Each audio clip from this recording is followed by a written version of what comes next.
Dando continuidade ao comentário e resolução da prova da UBMEP, primeira fase 2023, referente ao nível 3, vamos agora para a questão número 16. Trata-se de uma questão envolvendo aritmética, especificamente produto e soma envolvendo números naturais.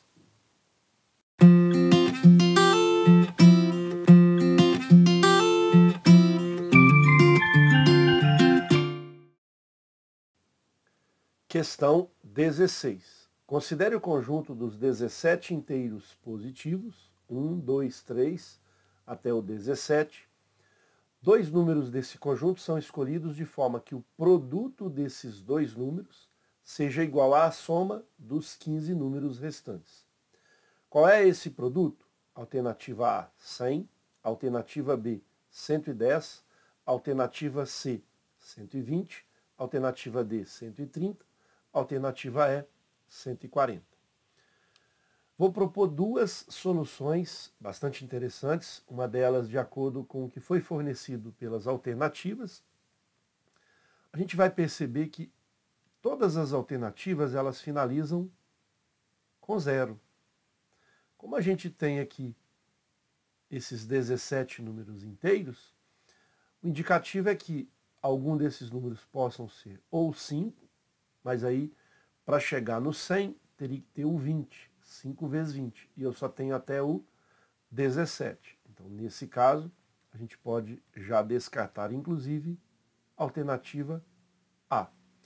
Mas o 5, ele então não pode participar desses dois números, né? E aí a gente já imagina que esse número, um deles seja o 10. De fato, eu posso pegar o 10, multiplicar por 11, vai dar 110, alternativa B. Posso pegar o 10, multiplicar por 12, vai dar a alternativa C. 10 vezes 13 vai dar 130, alternativa D. E 10 vezes 14, alternativa E. Então existem 4 possibilidades, já que a gente já excluiu o número 5. Então houve uma restrição bastante significativa nessa situação. Então essa primeira solução é baseada nas alternativas. A gente já sabe que o 10 vai ser esse primeiro número a ser retirado, faltando um segundo. Então, o primeiro caso seria pegar a alternativa B e os números sendo 10 e 11. E aí o resultado é 110. Mas a gente tem que avaliar qual é a soma dos restantes. Então eu estou pegando o 10 com o 11. Uma forma de somar todos esses números, através da soma de Gauss, é usando a fórmula da soma de uma progressão aritmética cuja razão é 1, primeiro termo 1, último termo 17. 1 mais 17, 18, multiplicado pela quantidade de termos, que é 17, dividido por 2. Vamos fazer diferente, que é o seguinte, vamos pensar em somar o 1 mais o 16, por que eu vou deixar o 17 de lado?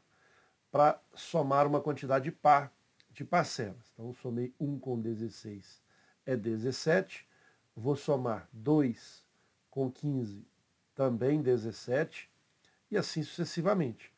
Vou somando aqui esses que existe uma simetria entre eles nas pontas. 3 mais 14, também 17. Então, o resultado final desta soma será dada por 1 mais 16 é 17. Quantos pares eu vou formar igual a 17? Se eu tenho 16 termos, são 8 pares. Portanto, 8. Só que tem que tomar o cuidado que eu tenho que incluir o 17. Lembrando que o 10 está incluído nessa soma. Estou somando de 1 até 17. Então, uma outra forma de pensar aqui, ó, 10 vezes 8 mais, 17 vezes 8 mais 17 vezes 1 é o mesmo que fazer 17 vezes 9. E aí, 17 vezes 10 daria 170. Só que eu tenho que tirar 17. 170 menos 17, 153. Então aqui estamos diante da soma de todos os 17 números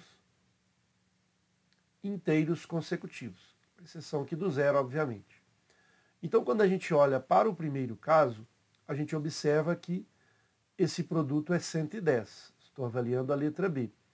Então, quando a gente pega o 153 e subtrai esses dois números que eu estou avaliando, que é 10 mais 11, que é 21, se eu subtrair 153 menos 21, o resultado dessa soma que sobrou, vamos chamar uma soma do primeiro caso, essa soma ela será diferente de 110.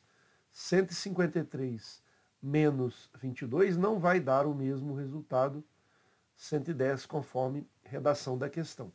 Portanto, a letra B também é falsa. Vamos agora para o segundo caso, que está manifestado aqui pela letra C. O segundo caso é, a gente pega o 10 e multiplica por 12. O resultado é 120. Muito bem. Esse segundo caso também será desconsiderado. Por quê? Veja só, se a gente tem 120, que é o produto, e o resultado de 153 subtraído de 10 mais 12, ou seja, tem que tirar 22. Se eu tiro 22 de 153, vai dar 131. É diferente de 120. Então, essa soma, vamos chamar a soma 2, é uma soma parcial, não é essa soma total de todos os números. Ela é diferente de 120. Conclusão, a letra C também é falsa. A letra D passa a ser, então, o nosso terceiro caso.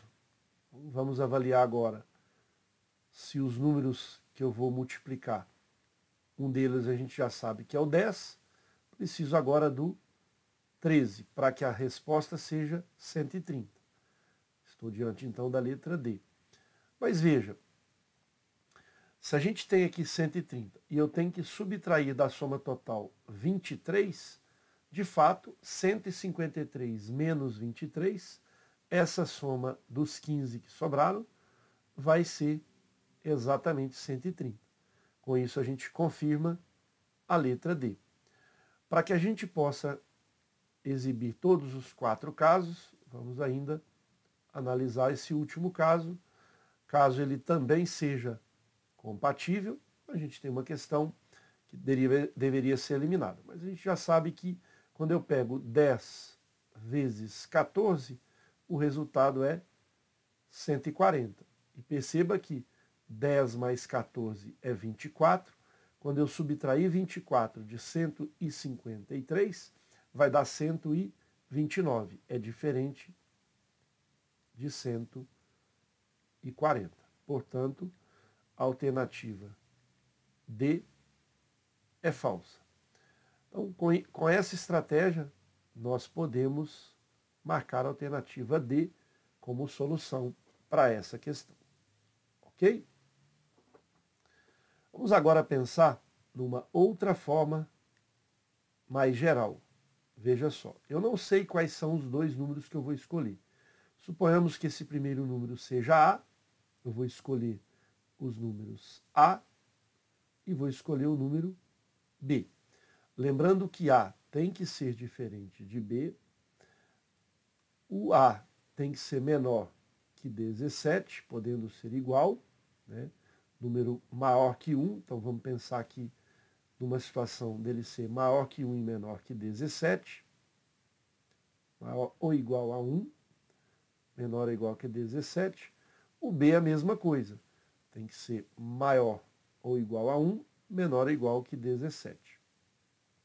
Nós já sabemos que essa soma é 153. Então, eu tenho que retirar o A e o B. Então, a soma vai ser 153, retirando o A e retirando o B. Não sabemos quais são esses dois números.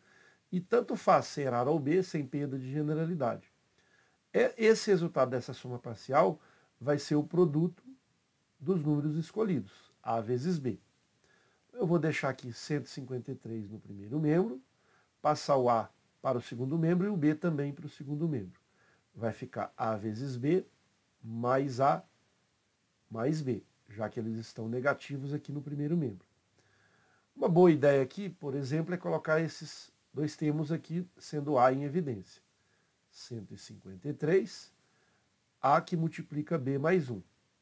E por que eu estou fazendo isso?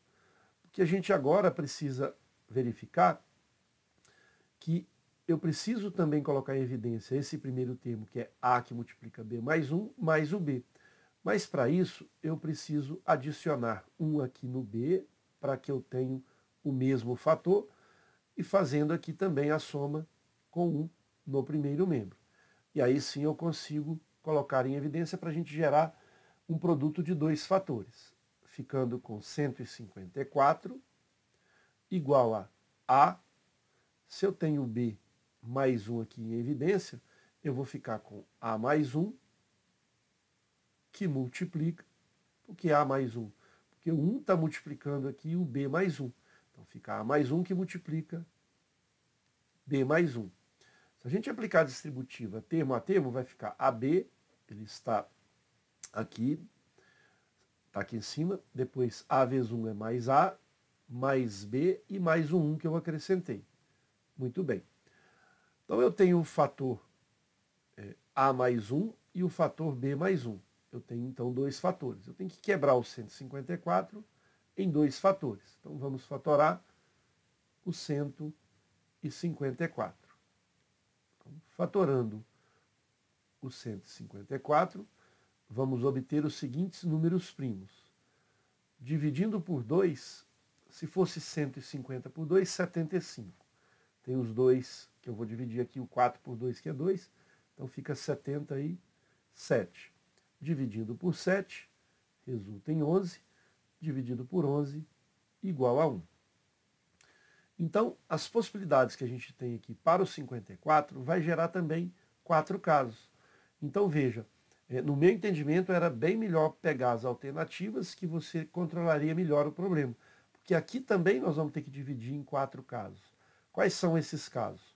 O primeiro caso é que se eu quero que o fator 154 se transforme no produto de dois fatores, né? Se eu quero que o número 154 seja transformado em dois fatores para me identificar do lado do segundo membro que são dois fatores, um caso é pegar o 1 vezes 154.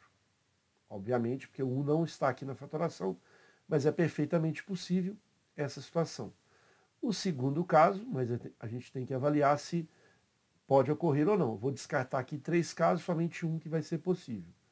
Posso pegar o 2 vezes o que sobra, que é 7 vezes 11, 77.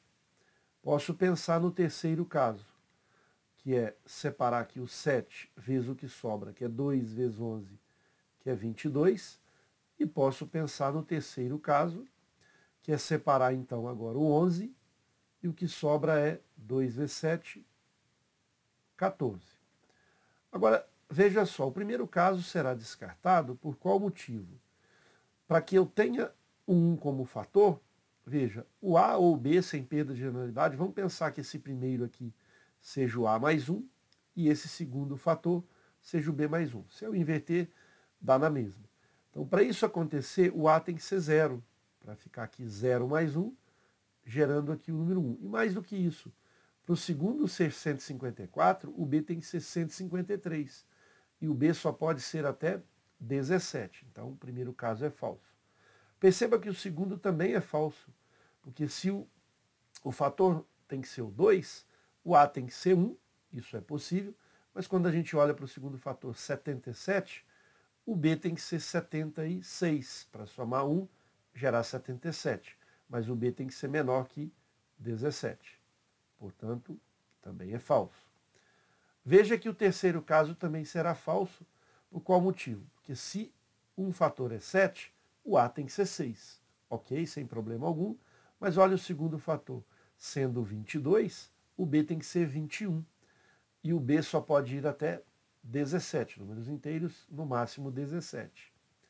Então a gente torce para que o quarto caso seja o único caso consistente.